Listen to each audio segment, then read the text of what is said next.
Akuza jote dhe kujt i drejtohet kjo akuzë? Unë mendoj që ligjvënësi nuk duhet të nxitoj në raste të tilla. Duhet të bëhen ndryshimet ligjore me tryeza ekspertësh, ka boll ekspertë në vendin tonë. Herioni duhet ta mbaj mend mirë në vitin 2012 kur diskutoheshin disa ndryshime që kërkonin shumicë të cilësuar në parlament dhe majoranca asaj kohe nuk e kishte. Ne u mblodhëm një grup i madh ekspertësh dhe draftit që paraqiti qeveria në atë kohë ju përgjigjëm me një draft alternativ Pipa kujtë piza se ta jetë me kollën. Të cilin e mbrojtëm.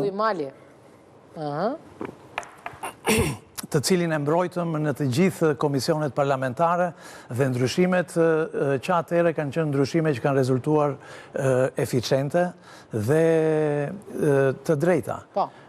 Po të bësh tani ndryshime për një ditë. 5 ndryshime, ato janë mediatike. 5 nene që janë në opinionin tim, unë e kam shkrujtur dhe në një status, është krejtësisht mediatike dhe nuk sjell përmirësime të situatës sigurisë rrugore në teren.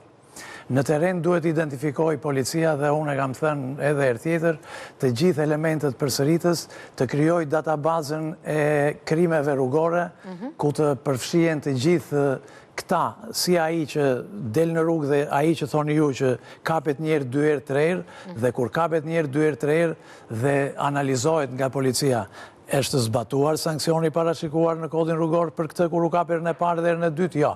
Atëherë të dalin përgjegjësitë që nga policia, nga pjesa e strukturave të tjera që kanë detyrime, përveç pastaj çështjeve që lidhen me edukatën rrugore që tashmë ne e dimë me sjelljen agresive në rrugë që kemi. Ne akoma, unë që shoh në rrugë, njerëz që bëjnë gara me makina, njerëz që bëjnë gara me makina, ai që e bën mendon se ka fuqi mbi ligjin. Një djalë i ri, 25-30 vjeç, që ka një makinë, drejton një mjetë, vdiq njëri 25, 24 vjeç, 25 vjeç. Në rrugë i bëhet shumë vonë për një masë qoftë ajo edhe 200 deri në 600 siç mendojnë. Po s'është masa proporcionale.